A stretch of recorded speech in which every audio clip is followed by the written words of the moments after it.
हर मुहिब को ये हक हासिल है कि अपने महबूब को तलाशे। अगर मुहिब महबूब को नहीं ढूंढेगा तो ढूंढेगा किसे? आशिक अगर माशूक को नहीं तलाशेगा तो तलाशेगा किसे? गुलाम अपने आका का इंतजार नहीं करेगा तो इंतजार करेगा किसका? खादिम अपने मखदूम के रास्ते पर टकटकी लगाए नहीं बैठेगा तो बैठेगा कहां? अल्लाह इस इश्क की आग को सलामत रखे, इस मोहब्बत और प्यार को सलामत रखे। ए बच्चा ज्यादा बदमाशी करेगा तो शादी करवाता है, इसलिए बच के रहो, नहीं तो टेंशन ही टेंशन है। सरकार हुजूर मसूद मिल्लत दामत बरकातहू आलिया की ज़ात पाक बहुत जल्द मेंबर शरीफ पर रौनक अफरोज होने वाली है। ये वो ज़ात है जिन्हें देखकर बेकरार दिल को करार आता है। अब तो बोल दो यार, ज्यादा थकाओ मत, इसलिए कि मैं जानता हूं कलीमी दीवानों को अच्छी तरीके से, और ये दीवाने भी मुझे बहुत अच्छी तरीके से जानते हैं। इसलिए टेंशन लेना नहीं है, टेंशन देना है। तो मैं कह ये रहा था कि हुजूर की जात वो जात है कि बेकरार देखे तो करार आ जाए, मुसीबत ज़दा देखे तो मुसीबतें दूर हो जाए। कोई मिल ले अगर मुस्कुरा कर हुजूर ने जवाब दे दिया तो मसरत की कलियां खिल जाए। अगर कोई दुखियारा मुसीबत का मारा आ जाए, हुजूर के कदमों में थोड़ी देर बैठ जाए तो चेहरे पे शादाबियां आने लगती है। जब कह डाली तो तुम भी कह डालो। और ये मुबालगा नहीं है, ये सच्चाई है, ये सच्चाई है। समझ रहे हैं? इसलिए कि आले नबी को देखना इबादत है, उनसे मोहब्बत करना जन्नत की जमानत है।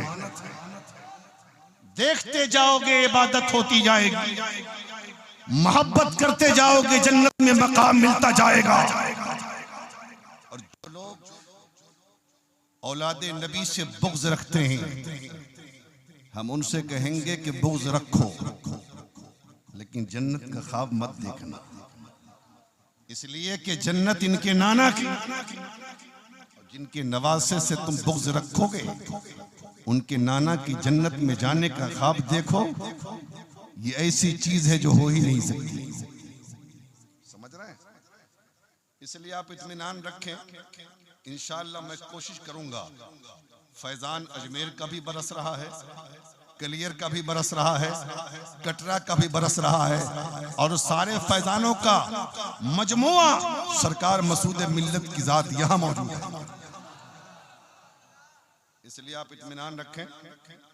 उस्ताजुल उलमा वल फक़हा मुफक्किर कौम मिल्लत हजरत अल्लामा मुफ्ती इकरामुल हक साहब क़िबला रौनक मिंबर हैं। खलीलुल उलमा मुहिब्बे गिरामी वक़ार मोतमद हुजूर मसूद मिल्लत हजरत अल्लामा मौलाना खलीलुर रहमान साहब क़िबला कलीमी इस तरफ मौजूद है।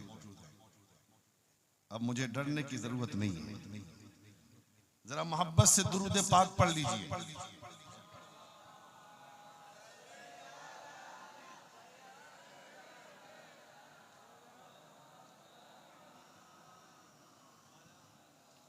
वाला आले सय्यिदना व नबीना व हबीबिना मौलाना मुहम्मदिन बारिक वसल्लम सल्लल्लाहु अलैहि सलातम व सलामन अलैका या रसूलल्लाह सलातम व सलामन अलैका या हबीबल्लाह सल्लल्लाहु तआला अलैहि वसल्लम।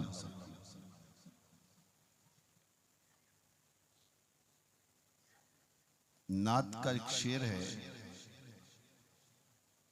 मेंबर शरीफ पे बैठने वाले उलमा से मैं दरखास्त करूंगा कि वो सुने और दुआएं दें, आप भी सुने। नूर हक जलवा नुमा था, मुझे मालूम न था। नूर हक जलवा नुमा था, मुझे मालूम न था। शक्ल इंसान में छुपा था, मुझे मालूम न था।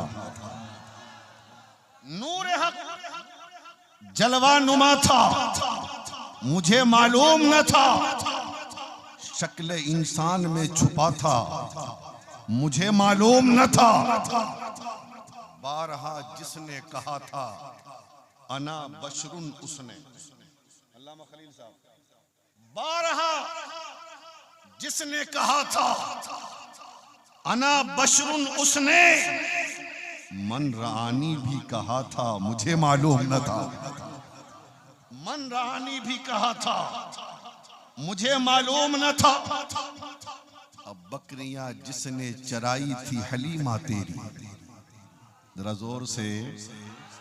बकरियां जिसने चराई थी हलीमा तेरी, वही अर्श पे गया था, मुझे मालूम न था। वही अर्श पे गया था, मुझे मालूम न था। और जिसने उम्मत के लिए रो के गुजारी रातें, जिसने उम्मत के लिए रो के गुजारी रातें, वही महबूबे खुदा था, मुझे मालूम न था। वही महबूबे खुदा था, मुझे मालूम न था। नूर हक जलवा नुमा था, मुझे मालूम न था। शक्ल इंसान में छुपा था, मुझे मालूम न था। और निगाहे वली में वो तासीर देखी, निगाहे वली में वो तासीर देखी। बदलती हजारों की तकदीर देखी। और निगाहे मर्द मोमिन से बदल जाती हैं तकदीरें। निगाहे मर्द मोमिन से बदल जाती हैं तकदीरें। जो हो ज़ौक़े यकी पैदा तो कट जाती हैं ज़ंजीरें।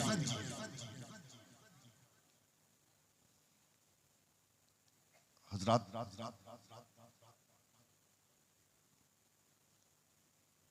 अल्लाह कुरान में इरशाद फरमाता है, ऐ ईमान वालो अल्लाह से डरो। ऐ ईमान वालो अल्लाह से डरो। वकूनु मा सादिकीन, और सच्चों के साथ हो जाओ। समझिएगा तकरीर, आज की तकरीर बहुत कुछ सिखा के जाने वाली है आपको, टेंशन मत लीजिएगा। ऐ ईमान वालो अल्लाह से डरो। खिताब किससे है? ईमान वालों से। गोया के ईमान पहले ही मिल गया आपको। अल्लाह से डरो। अब आप ये बताइए, जब कोई बंदा अल्लाह से डरेगा तो क्या नमाज नहीं पढ़ेगा? क्या रोजा नहीं रखेगा? क्या हज नहीं करेगा? क्या ज़कात नहीं देगा? क्या अमल साले नहीं करेगा? नहीं।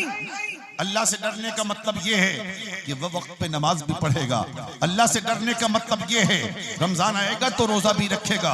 अल्लाह से डरने का मतलब ये है अगर वो मालिक के निसाब है तो ज़कात भी देगा। अल्लाह से डरने का मतलब ये है अगर वो साहिब इस्तिताअत है तो हज भी करेगा। अल्लाह से डरने का मतलब ये है वो जुआ से दूर रहेगा। अल्लाह से डरने का मतलब ये है वो चुगलखोरी से दूर रहेगा। अल्लाह से डरने का मतलब ये है वो अय्याशियों से दूर रहेगा। अल्लाह से से डरने का मतलब ये है वो शराब नोशी से दूर रहेगा। अल्लाह से डरने का मतलब ये है वो गुनाहों से दूर रहेगा। अल्लाह से डरने का मतलब ये है वो गलतियों से दूर रहेगा। अल्लाह से डरने का मतलब ये है कि वही काम करेगा जिससे खुदा राजी हो जाए, उन कामों से बचता रहेगा जिससे खुदा नाराज हो। तो अल्लाह से डरेगा। अब देखिए खिताब किससे? ईमान वालों से। ईमान पहले मिल गया और डरने के बाद अमल भी, नमाज भी, रोजा भी, हज भी, ज़कात भी। और जन्नत में जाने के लिए दो चीजें जरूरी हैं, एक ईमान, दूसरा अमल। एक ईमान, दूसरा अमल। जैसे कुरान में है वल अस्र इन्नल इंसान लफी खुस्र, बेशक इंसान घाटे में, इल्लल्लज़ीना आमनू व अमिलुस सालिहात, लेकिन हाँ वो लोग जो ईमान लाए और नेक अमल किए। सारे इंसान घाटे में, लेकिन घाटे में कौन नहीं है? जो ईमान वाला है और जो अच्छा अमल वाला है। तो ईमान पहले मिल गया, चूंकि खिताब ईमान वालों से, और अल्लाह से डरने के बाद नमाज भी पढ़ा, अल्लाह से डरने के बाद रमजान का रोजा भी रखा, अल्लाह से डरने के बाद ज़कात भी दिया, अल्लाह से डरने के बाद हज भी किया, अल्लाह से डरने के बाद अमल साले भी किया, अल्लाह से डरने के बाद गुनाहों से भी बचा, अल्लाह से डरने के बाद अच्छा काम भी करता रहा, अल्लाह से डरने के बाद अपने रब को राजी करता रहा। फिर तीसरी चीज की जरूरत क्यों? बात इसी पर है, वकूनु मास्सादिकीन, और सच्चों के साथ हो जाओ। अब ये बताइए, जब ईमान वाला भी है, नेक अमल भी किया, और ईमानो अमल से जन्नत मिलती है, ईमानो अमल से मकाम मिलता है, ईमानो अमल से अल्लाह राजी होता है, ईमानो अमल से अल्लाह खुश होता है, ईमानो अमल से इंसान को ऊंचा मकाम मिलता है, ईमानो अमल से सारी चीज़ें आसान हो जाती हैं। तो जब ईमानो अमल से जन्नत भी मिल गई, जब ईमानो अमल से जब जन्नत की बहारें हासिल हो गई, ईमानो अमल से जब अल्लाह राजी हो गया, ईमानो अमल से जब अल्लाह खुश हो गया, ईमानो अमल से जब सारी चीजें सही हो गई, तो फिर ये तीसरी चीज वकूनु मास्सादिकीन, सच्चों के साथ हो जाओ। सच्चों के साथ हो जाओ। तो सच्चों के साथ रहने का हुक्म क्यों दिया? तो सुनो दो लफ्जों में, ये सही है, अमल और ईमान दुखुल जन्नत के लिए जरूरी है। ईमानो अमल अल्लाह की रजा के लिए जरूरी है, ईमानो अमल अल्लाह की खुशनुदी के लिए जरूरी है। लेकिन सच्चों के साथ रहने का हुक्म इसलिए दिया कि उस ईमानो अमल को बचाना भी जरूरी है, उसी ईमानो अमल को बचाना भी जरूरी है। सच्चों के साथ रहने का हुक्म कुरान ने इसलिए दिया, ईमान आ गया, अमल कर लिया, जरूरी नहीं कि ईमान बच जाए, जरूरी नहीं कि अमल बच जाए, इसीलिए कहा गया सच्चों के साथ हो जाओ। जब सच्चों के साथ हो जाओगे तुम्हारा ईमान भी बच जाएगा, तुम्हारे अमल भी बच जाएगा। अब सच्चे हैं कौन? सच्चे हैं कौन? कुरान से पूछो। कुरान कहता है इहदिनस सिरातल मुस्तकीम, ऐ अल्लाह हमें सीधे रास्ते पे चला। सिरातल लज़ीना अनअमता अलैहिम, वो सीधा रास्ता जिस पर तूने अपना इनाम रखा। जोर से बोलो यार, जोर से बोलो, बहुत मजा आने वाला है आपको। वो सीधा रास्ता जिस पर तुमने अपना इनाम रखा है। ऐ कुरान किन पर इनाम है? कुरान कहता है अनअमल्लाहु अलैहिम मिनन नबिय्यीना वस्सिद्दीकीना वश्शुहदाई वस्सालिहीन। अल्लाह का इनाम नबीयीन पर है, अल्लाह का इनाम सिद्दीकीन पर है, अल्लाह का इनाम सालिहीन पर है, अल्लाह का इनाम शुहदा पर है, अल्लाह का इनाम अल्लाह के नेक बंदों पर है। अगर इसे हम तफसील में जाएं तो ये कहेंगे अल्लाह का इनाम अबू बकर पर है, अल्लाह अल्लाह का इनाम उमर पर है, अल्लाह का इनाम उस्मान गनी पर है, अल्लाह का इनाम अली शेर खुदा पर है, अल्लाह का इनाम इमाम हसन पर है, अल्लाह का इनाम इमाम हुसैन पर है, अल्लाह का इनाम हजरत बिलाल पर है, अल्लाह का इनाम ज़ैनुल आबिदीन पर है।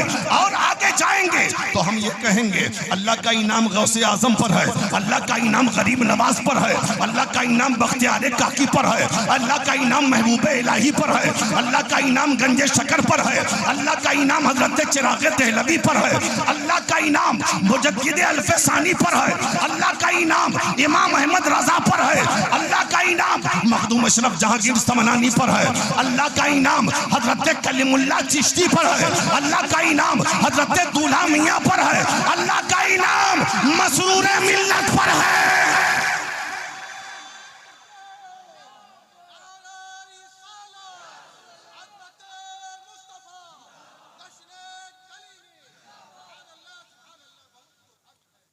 हम गौसे आजम को इसलिए मानते हैं कि हम गौसे आजम से मोहब्बत करते हैं, गरीब नवाज को इसलिए मानते हैं हम गरीब नवाज से प्यार करते हैं, मखदूम अशरफ को इसलिए मानते हैं कि हम मखदूम अशरफ से मोहब्बत करते हैं, और इसलिए मानते हैं कि इन पर अल्लाह का इनाम है। हम मखदूम अलाउल हक पंडवी को इसलिए मानते हैं कि इन पे अल्लाह का इनाम है। हजरत मुजद्दिद अल्फसानी को इसलिए मानते हैं कि इन पर अल्लाह का इनाम है। हजरत आला हजरत को इसलिए मानते हैं कि इन पे अल्लाह का इनाम है। हजरत कलीमुल्लाह चिश्ती को इसलिए मानते हैं कि इन पे अल्लाह का इनाम है। हजरत दूल्हा मियाँ को इसलिए मानते हैं कि इन पर अल्लाह का इनाम है। हजरत मसरूर मिल्लत को इसलिए मानते हैं इन पर अल्लाह का इनाम है।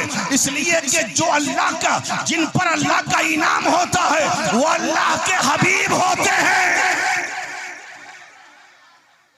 वो अल्लाह के महबूब होते हैं। तो सच्चों के साथ रहने का हुक्म इसलिए दिया गया कि सच्चों के साथ रहोगे तो ईमान बचा रहेगा, ईमान बचा रहेगा। और एक बात सुन लो, हमने जब सच्चों को देखा तो देखा एक सच्चा दूसरे सच्चे के पीछे। एक सच्चा, अगर सच्चों की जरूरत दुनिया में ना होती, हमने मसूदे मिल्लत का दामन क्यों थामा? इस बात को जहन में रखना। और जो लोग इस पर सवाल करते हैं वो इसका जवाब सुन लें। हमने मसूदे मिल्लत का दामन क्यों थामा? हम मसूदे मिल्लत के पीछे पीछे क्यों हैं? इसलिए कि एक सच्चा दूसरे सच्चे के पीछे। गौसे आजम को हम देखते हैं तो देखते हैं गौसे आजम सच्चे, लेकिन हजरत अबू सईद मखजूमी के पीछे पीछे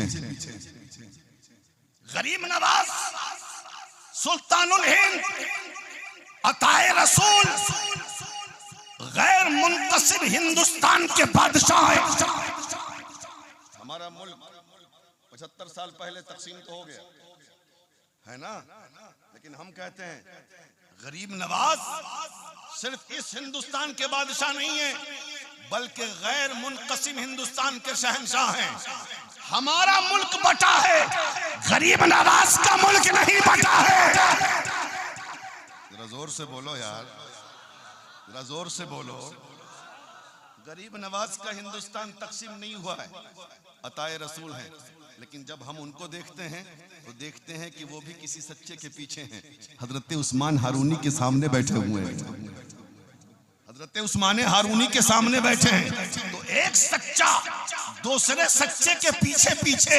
पता ये चला, जब एक सच्चे को दूसरे सच्चे की जरूरत पड़ सकती है तो हमें सच्चे की जरूरत कैसे नहीं पड़ेगी?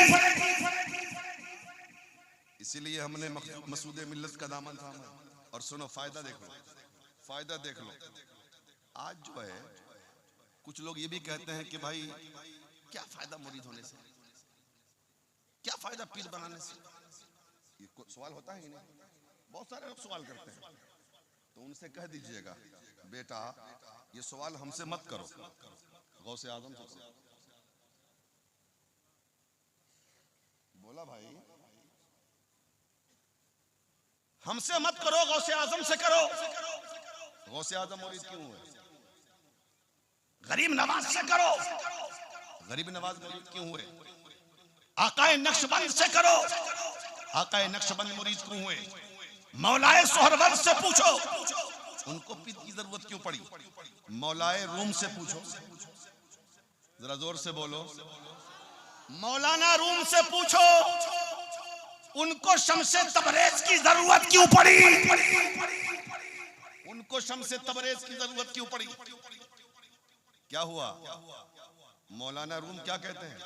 जब शम्स तबरेज का दामन थाम लिया तो मौलाना रूम क्या कहते हैं? मौलवी हरगिज न शुद्ध मौलाए रूम, मौलवी हरगिज न शुद्ध मौलाए रूम, ता गुलामे शम्स तबरेजी न शुद्ध। मौलाना रूम उस वक्त तक मौलवी बना ही नहीं जब तक के शम्से तबरेज का गुलाम ना हो गया। लेकिन इसका तर्जमा दूसरे तरीके से करेंगे तो और मजा आएगा। मौलवी हरगिज न शुद्ध मौलाए रूम, मौलाना रूम मौलवी ही रहा, मौलाना बन सका। जोर से बोलो, मौलाना रूम मौलवी ही रहा, मौला उस वक्त तक ना बन सका जब तक के शम्स तबरेज की गुलामी नसीब ना हो गई। पता चला मदरसा मौलवी बनाता है, खानकाह मौला बनाता है।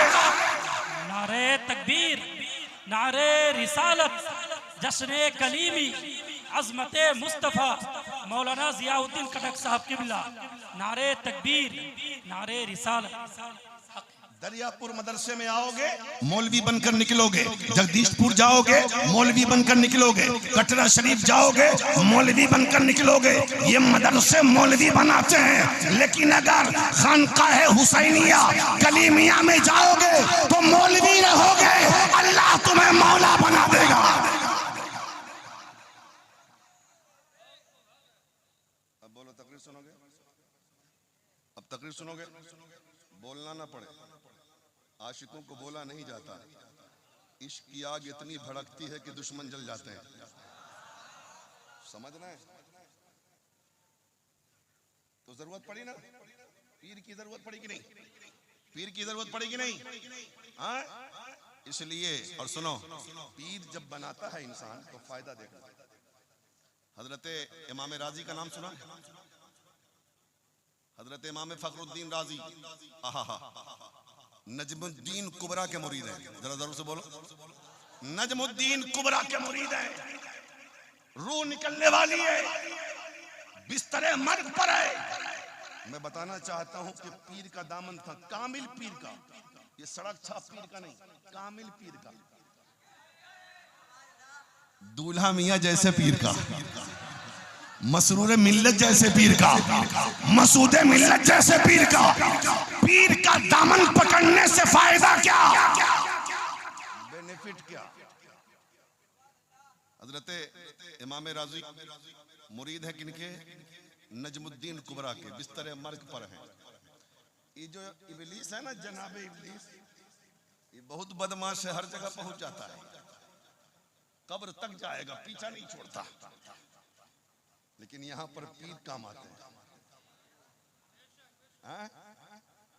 आया शैतान राजी, ये बताओ खुदा कितना का? एक का दलील दो। एक दलील दिया, काट दिया। दूसरी वो भी तो मौलाना था ना, वो इबलीस भी तो मौलाना, मुअल्लिमुल मलकूत है। वो इतनी तरक्की कर गया कि जिन्नातों की जमात से फरिश्तों की जमात में शामिल कर दिया गया, जन्नत में पहुंच गया। और ऐसे ही नहीं, टीचर बन के, टीचर, अब बाद में हो गया फटीचर। टीचर बन के फरिश्तों को पढ़ाता था। न वैसा पढ़ने वाला, न वैसा मदरसा। और फरिश्ते उसको झूला पे बैठा के झूला झूलाते थे। बताइए ऊंचा मकाम कितना हुआ, कितना ऊंचा मकाम हो गया। तो था तो बहुत भारी मौलाना ना। एक दलील दिया इमाम राजी ने, काट दिया। दूसरी दलील दिया, काट दिया। तीसरी दलील दिया, काट दिया। चौथी दलील दिया, काट दिया। इमाम राजी दलील देते रहे खुदा की वहदानियत पर, वो शैतान काटता रहा। 360 दलीलें थी, दे दिया, सब काट दिया।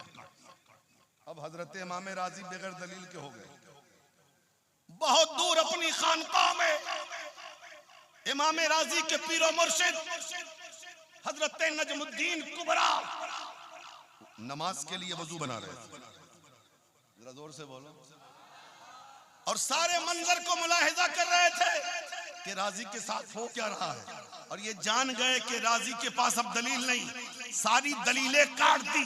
अब पीर का फायदा देखो, हजरत नजमुद्दीन कुबरा ने अपना लोटा उठाकर शैतान को मारा और वहीं से कहा, ऐ राजी कह क्यों नहीं देता, मैं बगैर दलील के खुदा को एक मानता हूं। अब देखो काम कौन आया, जोर से बोलो, काम कौन आया, पीर आया। इधर शैतान को लोटा लगाए, उधर आवाज पहुंची फखरुद्दीन राजी के पास। फखरुद्दीन राजी ने कहा, ओ शैतान, मैं बगैर दलील के खुदा को एक मांगता हूं, दलील दोगे तब तो काटेगा, जब बगैर दलील माना जाएगा तो काटेगा क्या। पता ये चला, इधर जवाब दिया, इधर रूह कफ से उनसुरी से परवाज करो। अच्छा ये बताओ, अगर पीर ना होते तो ईमान जाता कि नहीं, ईमान जाता कि नहीं। ईमान बचाया किसने, खानकाह ने, जरा जोर से बोलो, ईमान बचाया किसने, पीर ने। और सुनो, पीर बताना इसलिए भी जरूरी है, पीर हमारा मरकज होता है हमारा। अगर हम न जवाब दे सके तो हमारा पीर जवाब देता है, हम अपने आप को ना बचा सके तो हमारा पीर अपने आप को बचाता है, हमें बचाता है। इसलिए मुरीद होना भी बहुत जरूरी है। लेकिन सुनो, उल्टे सीधे पीर से मुरीद मत होना। देख लो आज ये गुंडे लोग बहुत घूम रहे हैं, हाँ जबरदस्ती। एक साहब कह रहे थे हजरत पीर बनने में बहुत फायदा, मैं क्या का 365 मुरीद कर लीजिए, साल गुजर जाएगा, खाना भी मिलेगा, नजराना भी मिलेगा। हाँ टेंशन क्या, 365 से साल में एक ही बार तो नंबर आएगा किसी मुरीद के यहाँ का, खाना भी मिलेगा, नजराना भी मिलेगा। इतना मजा है पीर में। तो सुनो, ऐसे को पीर मत बनाना जिसके 20-20 उंगलियों में अंगूठियां हो, ऐसे को पीर मत बनाना जिसको कलमा भी याद ना हो, ऐसे को पीर मत बनाना जिसको वज़ू का तरीका भी मालूम ना हो, ऐसे को पीर मत बनाना जिसको सही तरीके से गुस्ल का तरीका भी मालूम ना हो, ऐसे को पीर मत बनाना जिसके किरदार और अमल से नबी की शरीयत का खून हो रहा हो, ऐसे को पीर मत बनाना जो नबी की सुन्नत से अलग हो, ऐसे को पीर मत बनाना जो नबी की सीरत से अलग हो। वैसे पीर ऐसे को बनाना जिसे देखने के बाद खुदा याद आए, देखने के बाद मुस्तफा याद आए। और सुनो सुनो, आहा हा, और जरा सा, और जरा गरीब नवाज के बारे में। अच्छा, गरीब नवाज से पहले एक बात और सुनो,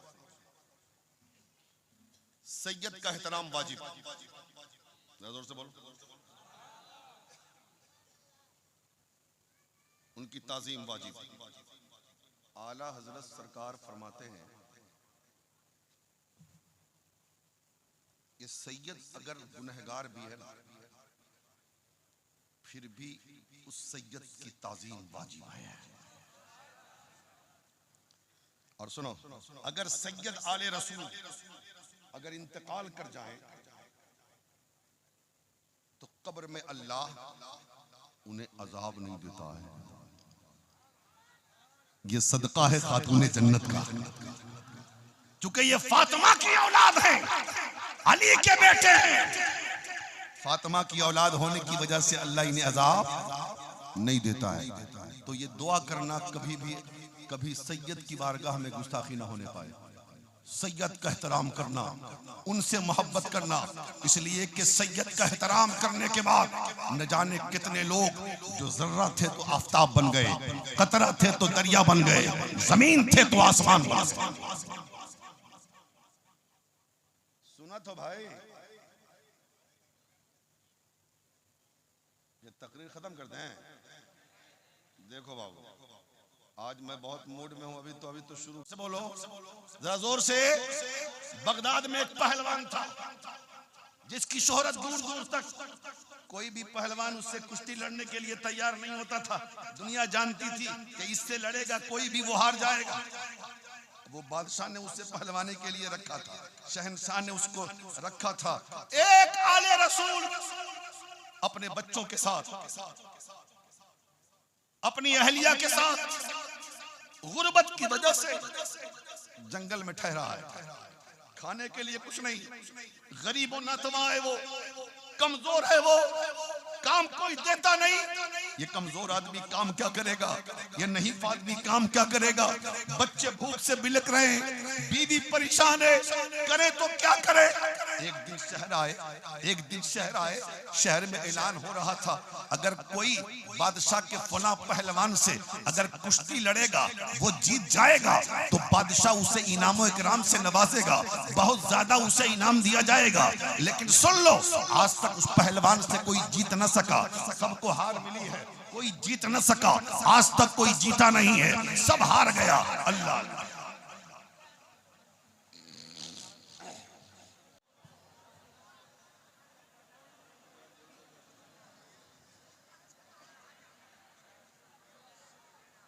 मैंने कहा था ना,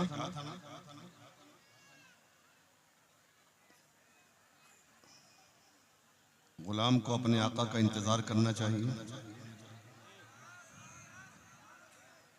और यार इंतजार में जो मजा है ऐसे थोड़ी ना मजा है। जब इंतजार के बाद महबूब का रुख ज़ेबा सामने होता है ना, उसका मजा ही कुछ और होता है। एकदम बैठ जाइए, ए बाबू, ए बच्चा,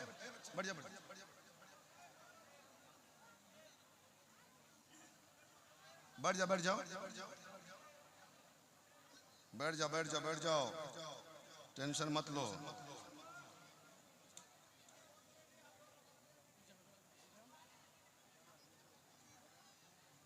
तो मैं अर्ज ये कर रहा था, आले रसूल का एहतराम करोगे, अगर जर्रा हो तो आफताब बना दिए जाओगे, कतरा हो तो दरिया बना दिए जाओगे, छोटे हो तो बड़े बना दिए जाओगे, अगर जमीन हो तो आसमान बना दिए जाओगे।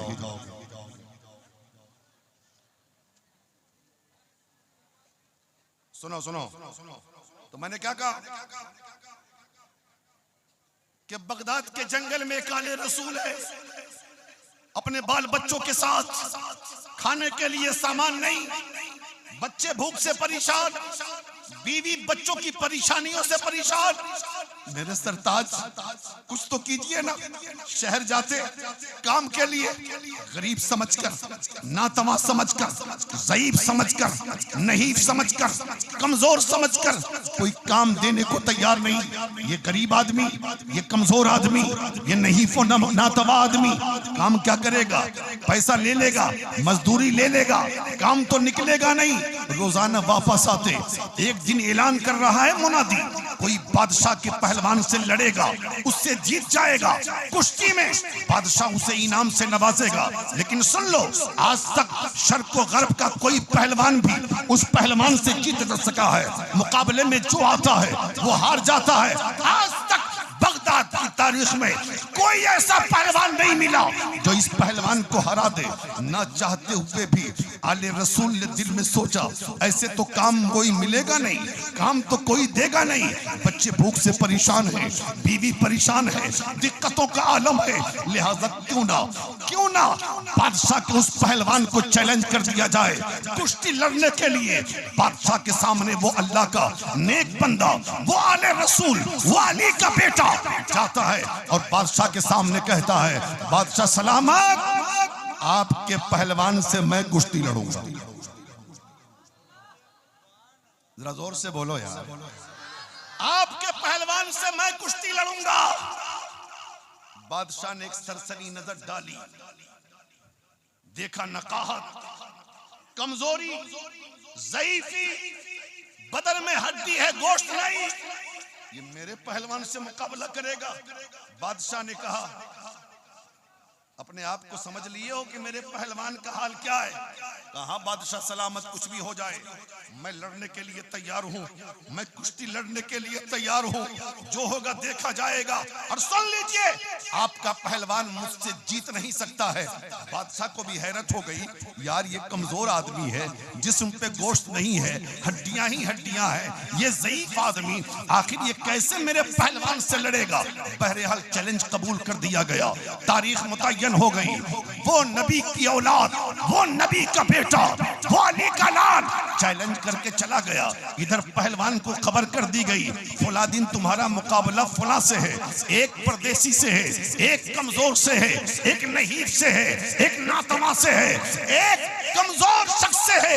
सबका जुम्मे है। जब तारीख आई मुकाबले की, तरह तरह की बातें होने लगी, लेकिन एक तरफ बादशाह को यह खतरा मंडला रहा है कि आखिर वो जो शख्स गया है चैलेंज करके मेरे पहलवान को, वो शख्स मुकाबले के दिन आएगा भी कि नहीं आएगा। कोई कहता है आएगा, कोई कहता है नहीं आएगा, कोई कहता है मुंह में जबान थी बोल के चला गया, लेकिन वो थोड़ी ना आने वाला है मुकाबले के लिए। इसलिए आई गई बात खत्म हो गई। लेकिन जब मुकाबले की तारीख आती है, पूरा शहर उस मैदान में जमा है जहां पर कुश्तियों का मुकाबला होता है। बनफ्से नफीस बादशाह भी मौजूद है। अब इंतजार हो रहा है, इंतजार हो रहा है उस ज़ईफ शख्स का जिसने पहलवान बगदाद के पहलवान को चैलेंज किया था। अब सबकी नजरें उसी तरफ है जिधर से उस पहलवान को, उस आले रसूल को, उस ज़ईफ नातमा को आना था। कोई कहता है नहीं आएगा, कोई कहता है आएगा, कोई कहता है नहीं आएगा, बोल के चला गया। कोई कहता है नहीं जरूर आएगा। उसकी आंखों की चमक उस दिन बता रही थी कि जरूर आएगा।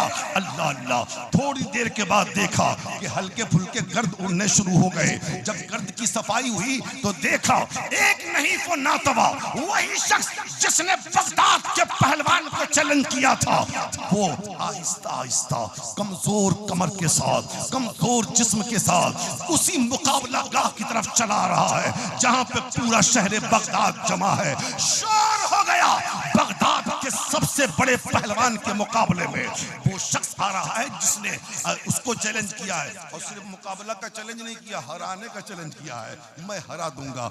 आ गया वो अल्लाह के रसूल का बेटा, वो नहीफ आदमी, वो कमजोर आदमी। अल्लाह अल्लाह किस लिए? बच्चे भूखे हैं, कोई काम नहीं दे रहा है, बीवी भूखी है, कोई काम नहीं दे रहा है। ऐ दरियापुर के कलीमी मुसलमानों, हुसैनी मुसलमानों, ऐ नबी के आशिकों, जरा दिल पर हाथ रख के सोचना और कभी भी नबी की औलाद की बारगाह में गुस्ताखी ना करना, कभी कोई ऐसा काम ना करना जिससे सैयद का दिल दुख जाए। इसलिए कि अगर सैयद का दिल दुख गया तो खातूने जन्नत को तकलीफ होगी, खातूने जन्नत को तकलीफ हुई तो मुस्तफा को तकलीफ होगी, और मुस्तफा को तकलीफ हो गई तो खुदा नाराज हो जाएगा। कभी अपने मौला को नाराज मत करना। अल्लाह अल्लाह, वो आले नबी, वो औलादे अली आया मुकाबला के लिए। मुकाबला गाह में वो पहलवान भी आ गया, ये भी नहीफ आदमी भी आ गए। अब एक तरफ लोग पहलवान को देखते हैं, एक तरफ उस नहीफ और नातवा आले रसूल को देख रहे हैं।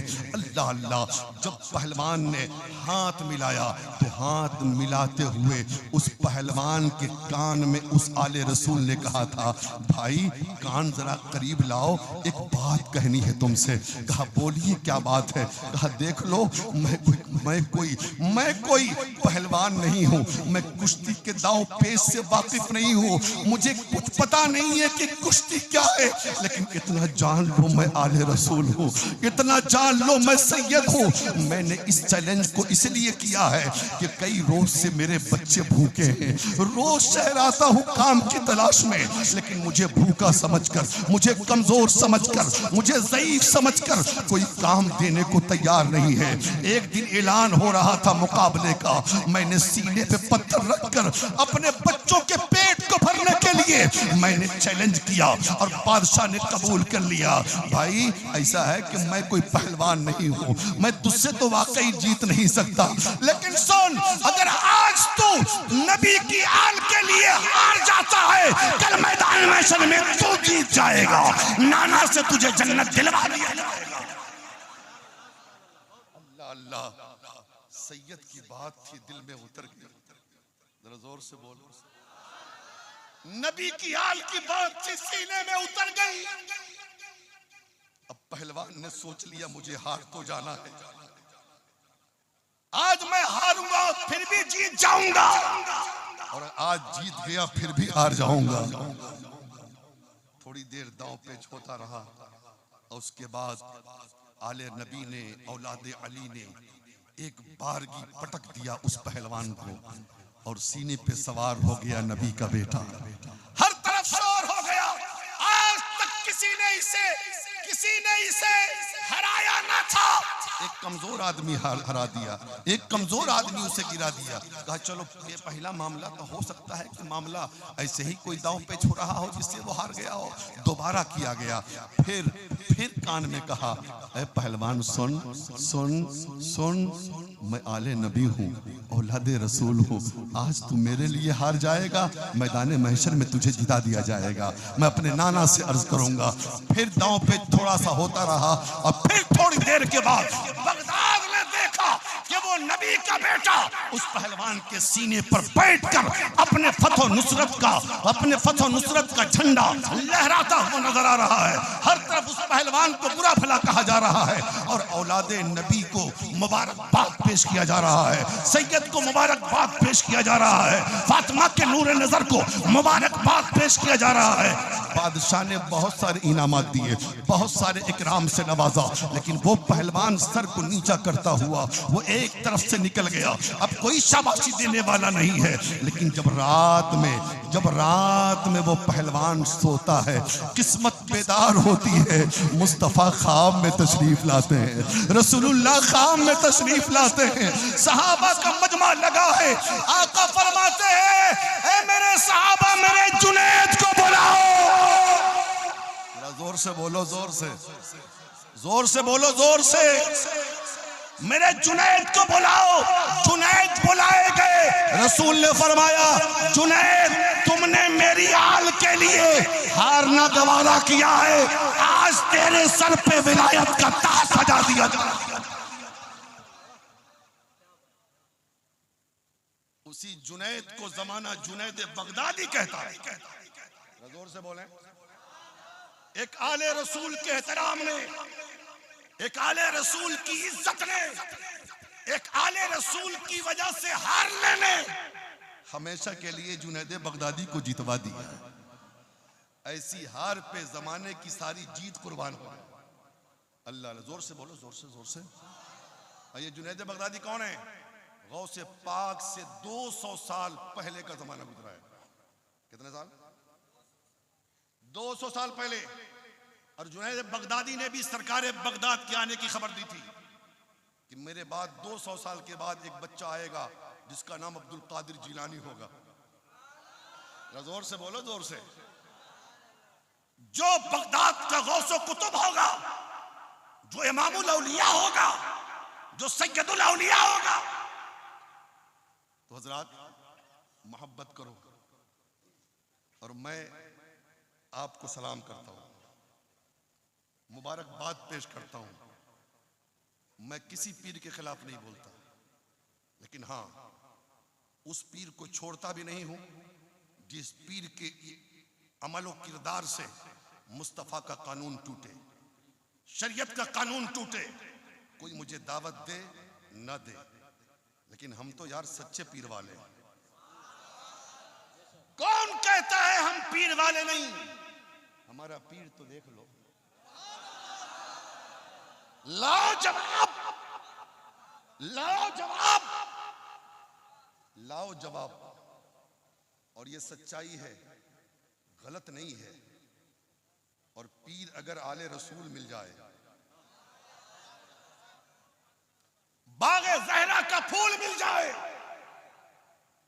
अली के गुलशन का फूल मिल जाए, एक बात जान लो यार, जो आले रसूल होते हैं ना, वो सखी इब्ने सखी होते हैं। अच्छा भाई, यकीनन मैं आपसे बहुत मोहब्बत करता हूं। क्यों पता है? सिर्फ इसलिए कि आप हमारे हुजूर से मोहब्बत करते हैं। आज मंडी लगी है पीरों की, आकड़ पीर, बाकड़ पीर, लोटा पीर, कटहल पीर, आलू पीर, प्याज पीर, देख लो पीर। मैंने कहा ना, कलमा याद नहीं, वजू का तरीका मालूम नहीं, कभी मदरसा गया ही नहीं, कभी कुछ पढ़ा ही नहीं, तो क्या मालूम, कहीं से खिलाफत खरीद लिया, समझ रहे हैं ना, और पीर बन गया। ऐसे लोगों से खबरदार रहना, ऐसे लोगों के चक्कर में मत पड़ना। तुम खुश नसीब हो कि तुम्हारा पीर वारिसे मुस्तफा भी है, आले मुस्तफा भी है। अब सुनो, अब पीर के लिए या वली होने के लिए कितनी चीजें जरूरी है पता है? ये हम नहीं बोलेंगे, गौसे आजम से पूछते हैं, जरा जोर से बोले। सरकारे गौसे आजम से पूछते हैं, आका पीर कौन बन सकता है, वली किसको कहा जाएगा? कि किसकी लंबी पगड़ी को देखकर वली कह दे, किसकी लाठी को देखकर वली कह दे, किसके जुब्बा व दस्तार को देख के वली कह दे? का नहीं, क्या सब पीर बन सकता? का नहीं। गौसे आजम फरमाते हैं पीर होने के लिए 12 शर्तों का होना जरूरी है। ये कौले गौसे आजम है। कलाइल जबारे उठाओ और उसमें पढ़ लो। अब लड़ना हमसे मत, गौसे आजम से लड़ो। जितने सड़क छाप पीर है ना, ये तकरीर करने के बाद सब मेरे मुखालिफ हो गए, लेकिन जो सच्चे थे ना, उन्होंने दुआएं दी। जरा जोर से बोलो और मोहब्बत से बोलो या रसूल अल्लाह। अरे मियाँ सरकार दूल्हा मियाँ के उर्स में बैठे हो, मैंने पहले कहा ना, ये अजमेर का भी फैजान है, कटरा का भी फैजान है, बगदाद का भी फैजान है, और सारे फैजानों का मजमुआ बनकर मसूद मिल्लत यहाँ तशरीफ फरमा। समझ रहे हैं? तो सुनो, गौर से सुनो, गौर से सुनो, कुछ लेके जाओ, कुछ लेके जाओ, फालतू लफाजी नहीं होनी। हाँ, जिम्मेदार स्टेज पे जिम्मेदार गुफ्तगू होनी चाहिए। सरकार बगदाद फरमाते हैं, ला यजूज़ु लिशैखिन अन यजलिसा अला सज्जादतिन निहाया व यतक़ल्लदु बिसैफिल इनाया हत्ता यकूना इसनता अशरता खसलतन। गौसे आजम फरमाते हैं, किसी पीर के लिए पीरी मुरीदी के मसनद पर उस वक्त तक बैठना जायज नहीं है जब तक कि उसके अंदर 12 सिफतें मौजूद ना हो। जरा जोर से बोलो, जरा जोर से बोलो, 12 सिफतें मौजूद ना हो। ला यजूज़ु लिशैखिन अन यजलिसा अला सज्जादतिन निहाया व यतक़ल्लदु बिसैफिल इनाया हत्ता यकूना इसनता अशरता खसलतन। किसी पीर के लिए पीरी मुरीदी के मसनद पर बैठना उस वक्त तक जायज नहीं है जब तक कि उसके अंदर 12 सिफतें मौजूद हो। अब सुन लो कौन कौन सिफत है। इसनतान मिन अल्लाह, 2 सिफत अल्लाह की। बोलते जाओ यार, बोलने में पैसा लग रहा है क्या?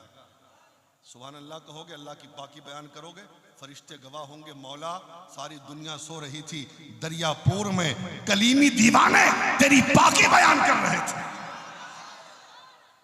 इसनतान मिन अल्लाह, 2 सिफत अल्लाह की। व खसलतान मिन नबील करीम, 2 सिफत हुजूर की।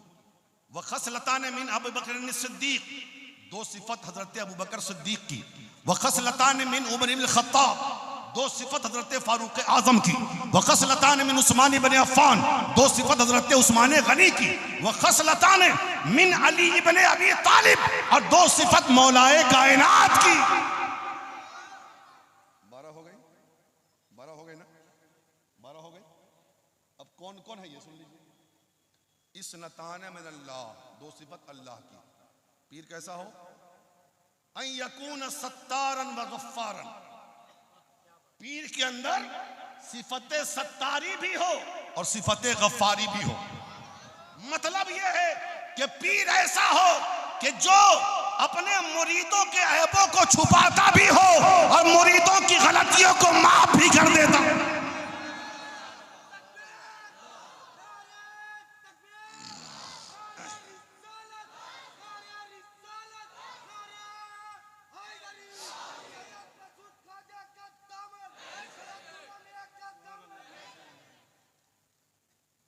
यकूना सत्तारन व गफ्फारन, पीर के अंदर सिफत सत्तारी भी हो और सिफत गफ्फारी भी हो, यानी पीर ऐसा हो कि वो मुरीदों के ऐबों को छुपाता भी हो, उनकी गलतियों को माफ भी कर देता हो। वही सनतान मिन नबील करीम, दो सिफत हुजूर की, अन यकून शफीकन रफीका, वो शफीक भी हो वो रफीक भी हो। मतलब क्या है? पीर वो हो, ऐसा होना चाहिए जो मुरीदों पे शफकत भी करता हो और नर्म लहजे से गुफ्तगू भी करता हो। अल्लाह अल्लाह, चार हो गए। वो इस नतान मिन अबी बकर सिद्दीक, दो सिफत हजरत अबू बकर सिद्दीक की, अन यकून सादिकन, पीर झूठा ना हो सच्चा हो। पीर झूठा ना हो सच्चा हो। अब आप कहेंगे मौलाना सच्चा तो सब अपने आप को कहते, झूठा भी कहता है कि हम सच्चा है, तब कैसे होगा? अब देख लो, सरकार गौसे पाक ने सारा मामला हल कर दिया। सिर्फ वो अपने आप को सच्चा ना कहता हो, अन यकून सादिकन, सच्चा भी हो, वो मुतसद्दिकन, और जमाने वाले उसे सच्चा समझते भी हो। सिर्फ अपने आप को सच्चा ना कहता हो, लोग भी कहते हो कि ये बहुत बड़ा सच्चा है, मतलब ना, अन यकून सादिकन व मुतसद्दिकन, वो सच्चा भी हो और जमाने वाले उसे सच्चा मानते भी हो। वह इस नतान मिन उमर बिन खत्ताब, दो सिफत हज़रत फारूक आज़म की, अन यकून अम्मारन व नहान, नेकियों का हुक्म देता हो बुराइयों से रोकता हो। और आजकल कुछ पीर को देखिएगा, मुरीद को बुराई से नहीं रोकेगा, कहीं बैत तोड़ के भाग न जाए। चल रहा है यार ऐसा, चल रहा है ऐसा। जो सड़क छाप जो पीर लोग है ना, वो जल्दी मुरीद को नमाज पढ़ने के लिए नहीं कहेगा, और सारा मुरीद उसका बेनमाजी रहता है। मौलवी के करीब तो जाता नहीं है, ये जाहिल लोगों को मुरीद करता है, फंसाता रहता है। ऐसे लोगों से बच के रहिएगा, ठीक है? अन यकून अम्मारन व नहान, वो नेकियों का हुक्म देता हो बुराइयों से रोकता हो। वो इस नतान मिन उस्मान इब्न अफ़्फ़ान, दो सिफत हज़रत उस्मान ज़ुन्नुरैन की, वो क्या है? अन यकून ताआमन, पीर बहुत बड़ा सखी हो, बहुत ज्यादा खाना खिलाने वाला हो, मतलब बहुत बड़ा सखी हो। वह कायमुल लैल वन्नास नाइमुन, और जब लोग सो जाए रात को तो रात में कयाम करके रब की बंदगी करने वाला हो, रब की बंदगी करने वाला हो। ये दो सिफत उस्मान गनी की। और अन यकूना व इस नतान मिन अली इब्न अबी तालिब, और दो सिफत मौलाए कायनात की, मौलाए कायनात की दो सिफत ने तो सारा काम हल कर दिया। फरमाते हैं अन यकून आलिमन, जोर से बोलो, पीर जाहिल ना हो, पीर आलिम हो, साहिब इल्म हो। अन यकून आलिमन, वो साहिब इल्म हो, वह शुजाअन, बुज़दिल ना हो, बहादुर हो, बुज़दिल ना हो, बहादुर हो। दो सिफत अल्लाह की, दो सिफत हुजूर की, दो सिफत अबू बकर की, दो सिफत उमर की, दो सिफत उस्मान की, दो सिफत अली की। ये 12 शर्तें पीर के लिए जरूरी है। जब गौर से हम देखते हैं तो ये 12 शर्तें सरकार दूल्हा मियाँ में पाई जाती हैं। सरकार दूल्हा मियाँ ने अपने बेटे हजरत मसरूर मिल्लत को अता किया, और मसरूर मिल्लत ने अपने शहजादे मसूल मिल्लत को सारी चीजें अता।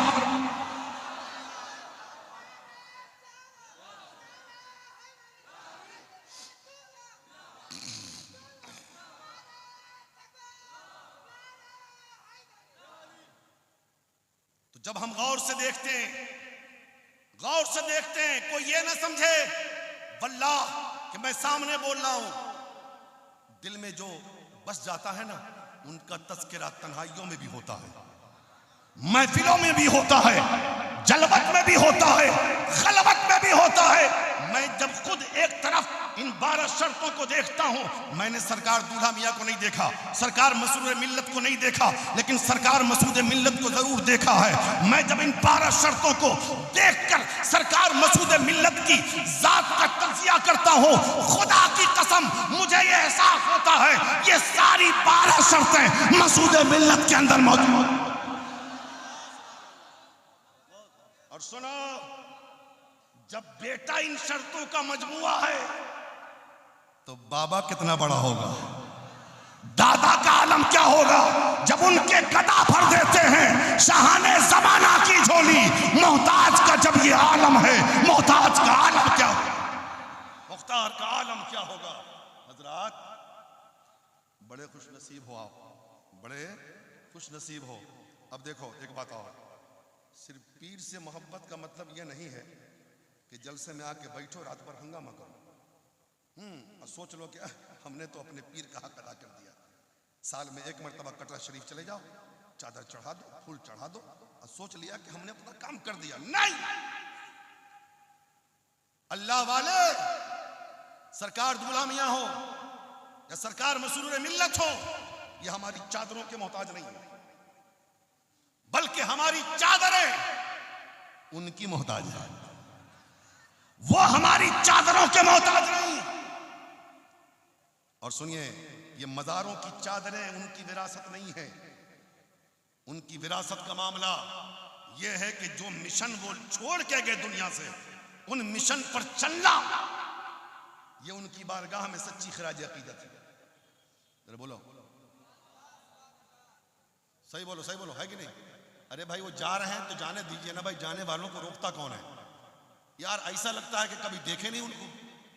हाँ, इधर देखो, इधर देखो, इधर देखो। हाँ, तो मैं एक बात कह दूं, जलसा में आना चाहिए, नारा लगाना चाहिए, हुजूर के कदमों को चूमना चाहिए, लेकिन सच्ची अकीदत यह है कि हुजूर जो हुक्म दें उस हुक्म पर चलना सबसे ज्यादा जरूरी है। और सुना दूं हुजूर का हुक्म क्या है?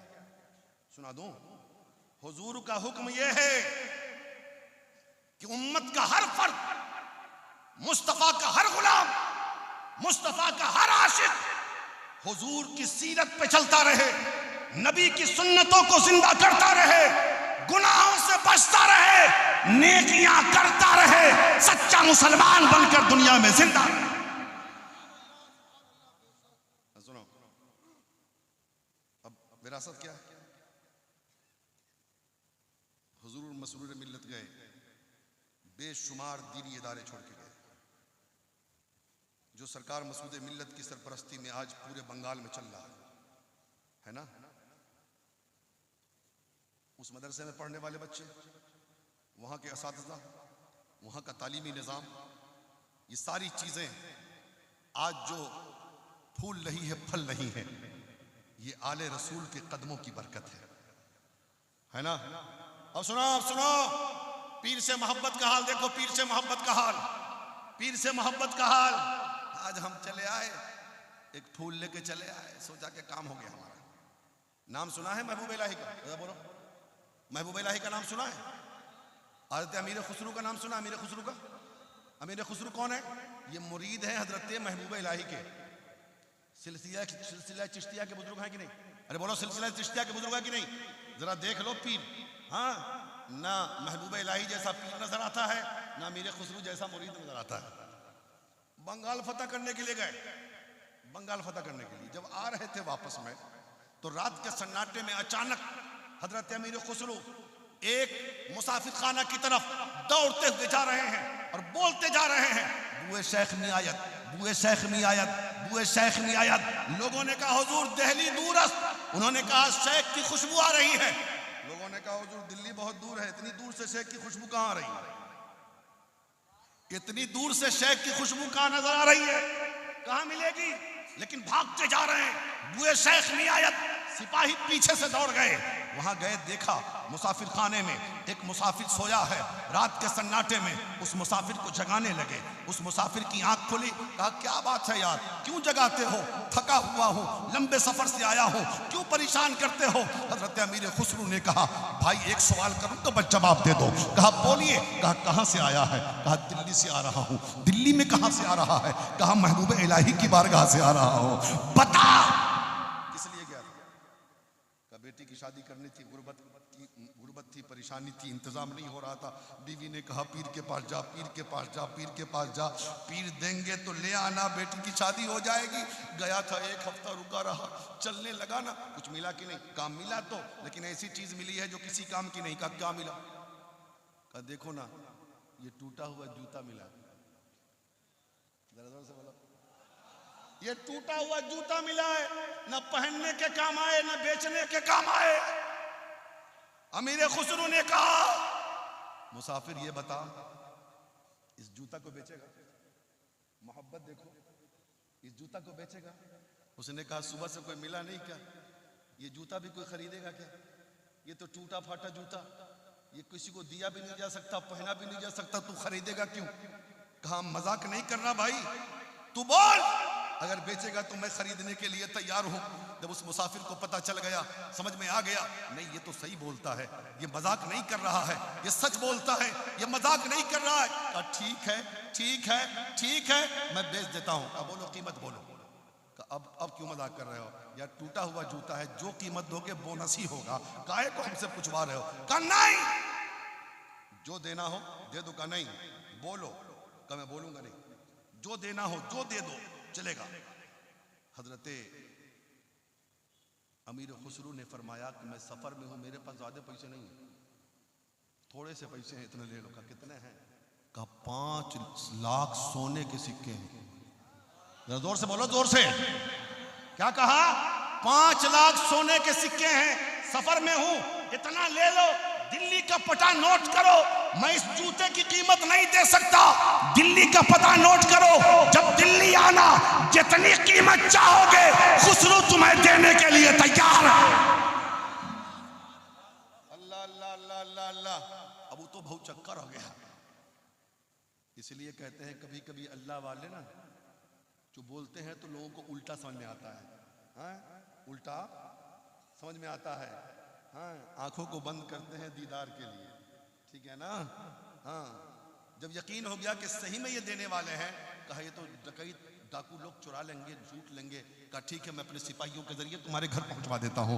देखिए अल्लाह वाले ने टूटा जूता दिया, वो सोच रहा था इससे होगा क्या, लेकिन अल्लाह का वली देख रहा था मेरा मुरीद खुसरू आ रहा है, रास्ते में जूता खरीद लेगा, इसकी बेटी के शादी का इंतजाम हो जाएगा। हो गया। अब देख लीजिए, हम और आप होते तो उस जूता को क्या करते? झोला में रख लेते, पन्नी में रख लेते, यही ना करते भाई? इसको भी समझते कि बहुत अदब हमने किया है, अव्वलन तो खरीदते ही नहीं, ये टूटा क्या है। खरीद लेते तो उसको रख देते कहीं झोला वाला में, पॉलिथीन वॉलिथीन में। लेकिन अमीर खुसरू की मोहब्बत देखो पीर से, अल्लाह अल्लाह, उसको पॉलिथीन में नहीं रखा, उसको झोला में नहीं रखा, इधर उधर नहीं रखा, बल्कि अपनी दस्तार खोली, सर पे रख के दस्तार के नीचे बांध लिया। जरा जोर से बोलो, जोर से। सर के नीचे दस्तार में बांधा है और लेके चले हैं झूमते हुए दिल्ली। निजामुद्दीन औलिया इंतजार ही कर रहे थे, मेरा खुसरू आ रहा। पहुंचे, अस्सलाम वालेकुम, वालेकुम सलाम। आ गए जी, हुजूर आ गया। अब सवाल होता है खुसरू मेरे लिए क्या लेके आए हो? मेरे लिए क्या लेके आए हो? का हुजूर सब कुछ तो दिया हुआ आपका है, मैं क्या दे सकता हूं आपको? मेरे बस का क्या है, मेरे पास क्या है? क्या कुछ नहीं लाए हो? कुछ तो लाए होगे। दस्तार उठा कर रख दिया सामने, यही लाया हूं आपके लिए तोहफा। अरे ये तो मैंने एक मुरीद को दिया था, 1 हफ्ते से पड़ा था, उसकी बेटी की शादी थी तो मैंने दिया, कुछ था नहीं तो मैंने कहा इसी को लेके चला जा। ये भी तुमने उससे छीन लिया। तो हुजूर छीना नहीं है, खरीदा है। छीना नहीं है, खरीदा है। कितने में खरीदा? का हुजूर 5 लाख सोने के सिक्के में। महबूब इलाही फरमाते हैं बस मेरे जूते की कीमत इतनी कम, कदमों में सर रख दिया, नाज बरदारी देखिए, मोहब्बत देखिए। हाँ हुजूर सफर में था, पता दे दिया हूं, जब आओगे ना तो जितना चाहोगे इस जूते की कीमत लेके चला जाना। महबूब इलाही फरमाते हैं अमीर खुसरू इतनी मोहब्बत करते हो मुझसे आप, इतना प्यार है, इतनी अकीदत है, सरकार जबान से बयान नहीं कर सकता, इससे भी ज्यादा है, इससे भी ज्यादा है, इससे भी ज्यादा है। उसी वक्त महबूब इलाही ने फरमाया था अगर शरीयत इजाजत देती तो हम और खुसरू एक ही कब्र में दफन हो गए होते, लेकिन ऐसा नहीं हुआ। लेकिन वहीं पर पीर का मजार है, वहीं पर मुरीद का मजार है, लेकिन ये जरूर फरमाया था जो मेरे यहां आना चाहे पहले खुसरू के यहां आए, फिर मेरे यहां की हाजिरी कबूल कर। समझ रहे हो? जब कोई मोहब्बत से अपने पीर को मानता है, अपने पीर से अकीदत रखता है, तो पीर भी नवाजने में देर नहीं लगाता। थोड़ा सा इम्तिहान होता है, इम्तिहान में पास हो गया तो बेड़ा पार हो गया। समझ रहे हैं ना? इसलिए मेरे भाई मैंने शुरू में बहुत सारी बातें कही कि पीर का फायदा क्या है, पीर बनाना जरूरी क्यों है। अब बगैर पीर के काम चलता भी नहीं है। मैंने कहा पीर हमारा मरकज होता है, जो जवाब हमसे नहीं बनता हमारा पीर जवाब देता है। जहां हम फंसते हैं हमारे पीर हमारी रहबरी करते हैं, जहां पर हम परेशान होते हैं हमारी परेशानियों का इजाला हमारे पीर के जरिए होता है। और सुनोगे हुजूर जरा जोर से बोल दो, जरा दिल्ली से चलो अजमेर, जरा दिल्ली से चलो अजमेर। अच्छा सुना है ना जन्नती दरवाजा अजमेर में, गए हो कभी? गए हो? नहीं गए हो? गए हो? माशाल्लाह। हम सलाम करते हैं जिन्होंने सरकार ख्वाजा की बारगाह में हाजिरी दी है। वो हिंद के सुल्तान हैं, हिंद के बादशाह हैं, हम उनकी रियाया हैं, हम उनके टुकड़ों पे पलते हैं, हम उनका सदका खाते हैं। ये सरकार गरीब नवाज का दरबार ऐसा दरबार है, क्या हिंदू है, क्या मुसलमान है, क्या सिख है, क्या ईसाई है, जो भी आता है हिंदुस्तान सबसे पहले गरीब नवाज की बारगाह में हाजिरी देता है। आपको कहानी मालूम होगी ना, एक अंग्रेज आया हिंदुस्तान देखने के लिए, उसने ताजमहल देखा, लाल किला देखा, कुतुब मीनार देखा, हर जगह गया, अजमेर भी गया। जब यहां से लौटा तो अजीजों अकारिब ने कहा, दोस्तों ने कहा इंडिया गए थे, ये बताओ क्या क्या चीज देखा और किस चीज ने तुम्हें ताज्जुब में डाल दिया, हैरत में डाल दिया। वो अंग्रेज कहता है मैंने लाल किला देखा, ताज्जुब ना हुआ, कुतुब मीनार देखा, ताज्जुब ना हुआ, और ताजमहल देखा, ताज्जुब ना हुआ, हिंदुस्तान के बहुत सारे मकामात देखे, ताज्जुब ना हुआ, लेकिन जब अजमेर गया तो बड़ा ताज्जुब हुआ। जरा जोर से बोलो, जोर से। अजमेर गया तो बहुत ताज्जुब हुआ। का क्या ताज्जुब हुआ? का मैंने देखा अजमेर का सुल्तान अपनी कब्र में लेटकर पूरे मुल्क पर हुकूमत कर रहा।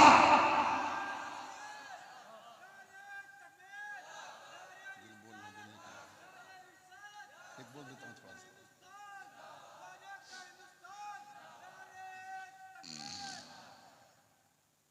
ये जन्नती दरवाजे की जो तारीख है ना, और मैं बता दूं आपको, हमारे उस्ताद हजरत अल्लामा मुफ्ती रजब अली साहब क़िबला रहमतुल्लाह अलैह बलरामपुरी, मैंने अपने उस्ताद से इस जन्नती दरवाजे की तारीख सुनी और उन्होंने अजमेर में खानवादा गरीब नवाज के एक आलिम दीन सैयद सुल्तान साहब क़िबला, उनकी जबान से उन्होंने सुना। अब मैंने अपने उस्ताद से सुना और फिर मैं आपको सुना दें। सरकार गरीब नवाज की बारगाह में जन्नती दरवाजा है। बनाया किसने? बना कैसे? ये सुन लीजिए। हजरत गरीब नवाज के पहले खलीफा हैं हजरत कुतुबुद्दीन बख्तियार काकी। मजार शरीफ है मेहरौली शरीफ में। क्या है? मेहरौली शरीफ में। और हजरत कुतुबुद्दीन बख्तियार काकी के पहले खलीफा हैं हजरत बाबा फरीदुद्दीन गंजे शकर, जिनका मजार पाक पटन पाकिस्तान में है ना। इतना तो समझ गए ना। एक मर्तबा दिल्ली में हजरत कुतुबुद्दीन बख्तियार काकी को भूख लगी। सरकार कुतुबुद्दीन बख्तियार काकी ने फरमाया, फरीद ए बेटा फरीद, पैसे ले लो, रोटी गोश्त लेके चले आओ। पैसा लेके गए, रोटी गोश्त लाने के लिए गए तो चौराहे पर बहुत भीड़ देखा।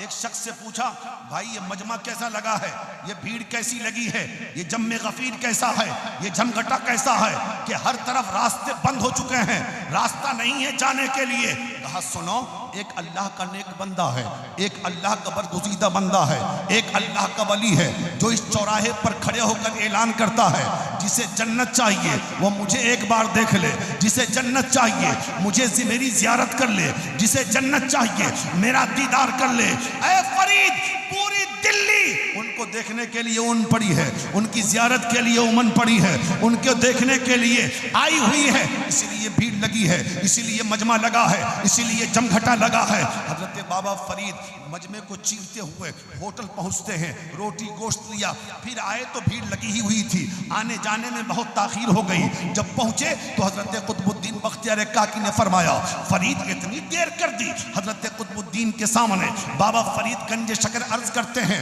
हुजूर ऐसी ऐसी बात है, एक अल्लाह का वली नेक बंदा उस चौराहे पर खड़े होकर ऐलान कर रहा है, जिसे जन्नत चाहिए मुझे देख ले। पूरी दिल्ली जमा है और देख के जन्नत हासिल कर रही है, दिल्ली के लोग जन्नत हासिल कर रहे हैं। सरकार इसीलिए देर हो गई। हजरत बाबा कुतुबुद्दीन फरमाते हैं, अच्छा फरीद ये बताओ कि तुमने उन्हें देखकर जन्नत हासिल किया कि नहीं? जरा जोर से बोलिए, जोर से। पीर से मोहब्बत बता रहा हूं, पीर से मोहब्बत। तुमने उन्हें देख के जन्नत हासिल किया कि नहीं? रोने लगे बाबा फरीद, कदमों पे गिर गए, कहते हैं आका वो कोई और होगा जिसका पीर इस लायक नहीं होगा, वो दूसरों को देख कर जन्नत हासिल करेगा। मेरा पीर तो ऐसा है, मैं सुबह शाम देखता हूं और अपने पीर को देख के जन्नत हासिल करता हूं। अल्लाह अल्लाह अल्लाह। अच्छा इतनी मोहब्बत करते हो मुझसे? आका इससे भी ज्यादा करता हूं।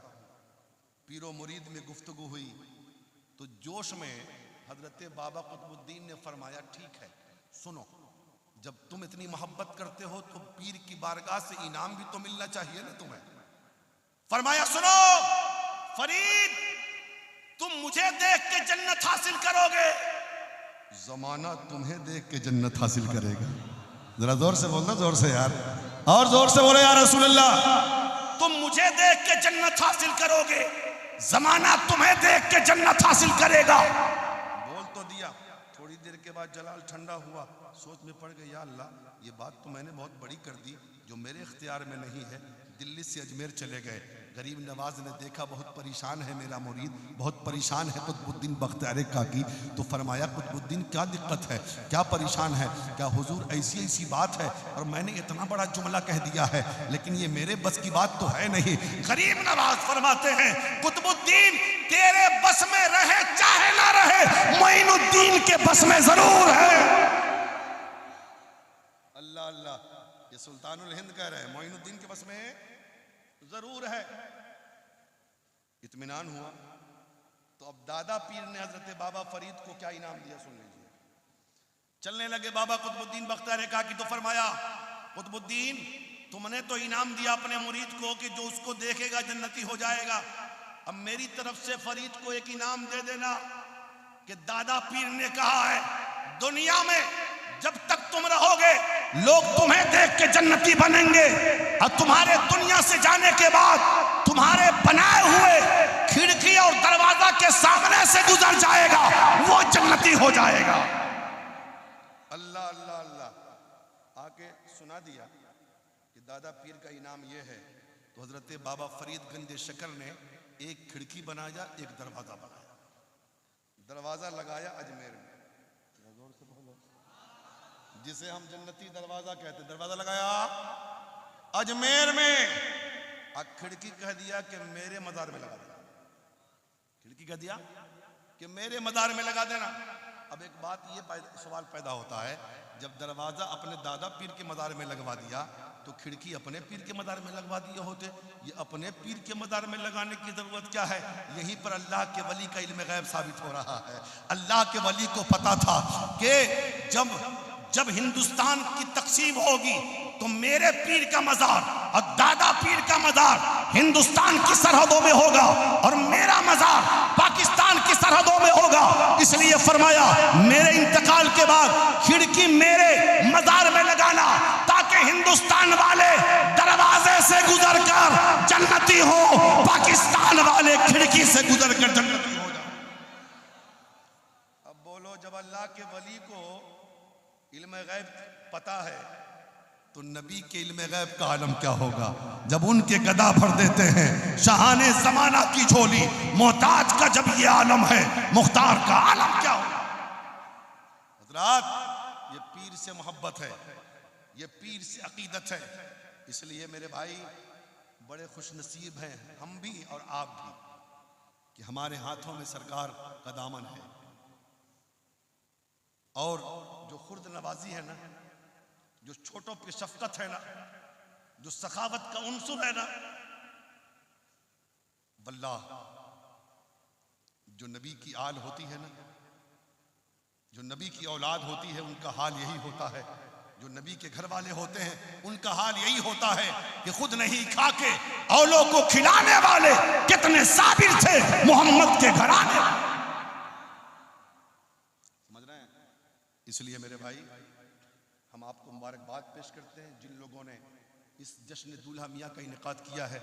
हम उनको मुबारकबाद पेश करते हैं कि आपने अल्लाह के वली की बारगाह में खिराज अकीदत पेश किया है। अल्लाह आपके इस नजराने को कबूल फरमा ले, इन अकीदतों की लाज रख ले, और सरकार दूल्हा मियाँ के सदक़े, सरकार मसरूर मिल्लत के सदक़े आपकी तमाम जायज़ मुरादों को पूरी फरमाए। और हमारे जितने भाई हैं, हमारे सिलसिले कलीमिया के जितने भाई जो सरकार मसूद मिल्लत के कदमों से लिपटे हुए हैं, जो इनके कदमों से वाबस्ता हैं, इनके दामन से वाबस्ता हैं, मैं सबके लिए दुआ करता हूँ अल्लाह ताला सबको सुरखुरू रखे, सबके रिस्क में बेपनाह बरकत अता फरमाए, और हमें हमारी अकीदत को सलामत रखे, हमारी मोहब्बतों को सलामत रखे। इस अकीदत को रियाकारी से अल्लाह पाक कर दे, इस मोहब्बत को दिखावे से पाक कर दे। हमारे दिल में आले रसूल की जो मोहब्बत हो, ये खालिस मोहब्बत हो, इसमें दिखावा ना हो, इसमें रियाकारी ना हो, इसमें और इधर उधर की कोई चीज ना हो। सच्ची मोहब्बत हम नबी की आल से करेंगे, नबी की आल से, नबी की औलाद से करेंगे। अल्लाह देख रहा है, अल्लाह इसका अज्र हमें अता फरमाएगा। मैंने अल्लाह से दुआ है अल्लाह ताला हम सबको अमल खैर की तौफीक अता फरमाए। मेरे बोलने में कोई भी अमदन सहबन खताएं लफ्ज़िशें भूल चूक हो गई हो, मैं सिर्फ दिल से तौबा करता हूँ, आप भी पढ़ लीजिए। अस्तगफिरुल्लाह रब्बी मिन कुल्लि ज़ंबि वतूबु इलैह, हक़ ला इलाहा इल्लल्लाह मुहम्मदुर रसूलुल्लाह सल्लल्लाहु ताला अलैहि वसल्लम। खूब की सैरे चमन, फूल चुनी शाद रहे, बाग बजाता हूँ मैं, गुलशन तेरा बाद रहे, ये महफिले नूर जिंदाबाद, फैज़ाने सरकारे कलीमी पाइंदाबाद। अस्सलाम।